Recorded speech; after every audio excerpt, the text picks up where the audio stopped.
GameStop is failing to address the coronavirus as stated by employees. Steam is holding a new game festival for its indie devs and more. I'm Andrew Dornan and this is my show, What's New?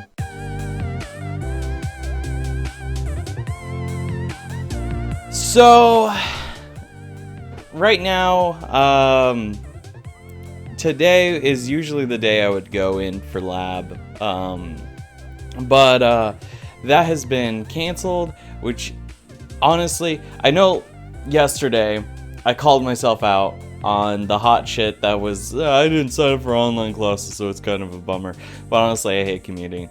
But the one thing I did enjoy is is my TV production lab. That was actually quite a lot of fun. The commute is still brutal, but it's only slightly worth it on Wednesdays when I have the lab, and I guess maybe no, just on Wednesdays. I'm sorry, German and NLE and broadcast. Those are great classes too, but it's not worth it. So anyways, yeah, so a lot of stuff has just been going down, and we're starting to see which companies truly value their employees and which companies really profits up front. And our first story is about the latter. So, yay. Alright, our first story of today is that employees are stating that GameStop is failing to address the coronavirus. This comes from a massive Twitter thread on r/GameStop where employees were airing their grievances about GameStop's seemingly lack of concern for their employees. Now, this is really kind of messed up because Polygon actually reached out to a bunch of stores in 6 San Francisco Bay Area counties, and all GameStops reported that they are indeed open despite California being in lockdown and demanding that all non-essential stores, which are, anything that is not a grocery store or a pharmacy, to be closed. And the fact that GameStop corporate headquarters has been like, no, like, keep them open is honestly, it's kind of upsetting. To be kind of honest, it's just real gross on their part. And on top of that, everyone got an email from GameStop saying that they would be handing out cleaning supplies and hand sanitizer to all of their stores.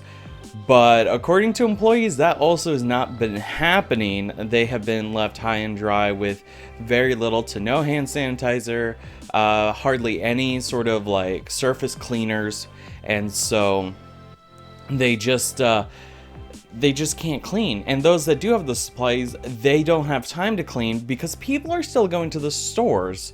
It's one of those things where it's like, yeah, I know that GameStop is having some deals on, but you can get those deals online. Like, you don't have to go to the store and risk either getting the virus or spreading it to these employees. It's honestly, this whole situation with GameStop is just a complete mess. And I'm someone who will defend GameStop, not in the sense of like, GameStop did nothing wrong, but in the sense of defending their employees, because everyone shits on the employees and is like, it's good that GameStop is closing, but then that leaves all of the employees out to dry, like your low level, your sales associates. So the fact that GameStop is doing all of this gross corporate greed is just really upsetting, and I think after this whole coronavirus thing blows over, probably almost all of their sales associates and maybe even some managers are just going to quit, which is just honestly good for them because GameStop is being super gross about this. And I would like to pass the question on to you. Do you think GameStop is doing the wrong thing here about trying to keep their stores open even in states where there is a lockdown in effect and all non-essential stores are being ordered to close? So I pass that question off to you. Alright, and happier news, we have Steam is going to throw on a digital game festival for its indie developers. This comes in light after GDC and a bunch of other conferences have closed. These conferences were all vital for indie devs to try and get more eyes onto the game or potentially get funding from other studios or investors. And this is really awesome that Steam is doing this. There is going to be a lineup of about 40 games to be featured. It starts at noon today, noon Central Time, 10 a.m. PDT, so Pacific Time. And this is just really cool. When you log on to Steam at noon, it'll just be like the first page is like, game festival, and you can go and check out all those indie games. And honestly, anything to help out indie devs in this time is absolutely wonderful, and I think it's awesome. And I pass the question on to you. Will you be checking out the game festival on Steam today? I know I certainly will be. I'll just be going through and checking to see what's what. And if there's a game out there that I really enjoy, I might put it on my wish list. I'm trying to cut down on my spending, but I'll definitely spread the word about a game that I find very interesting. Alright, third and final story of today is that the Borderlands collection, Vampire, and more are being removed from Xbox Game Pass. So the full titles, I mentioned the Borderlands collection, which is I want to say Borderlands 2, Borderlands pre-sequel, and I think the first Borderlands, if I remember correctly. But that, Vampire, Golf Club 2, Lego Worlds, Operencia, I think I pronounced that right, The Stolen Sun, those 5 games, God bless me, those 5 games are being removed from Xbox Game Pass. We don't know exactly when they'll be removed. A specific date has not been given.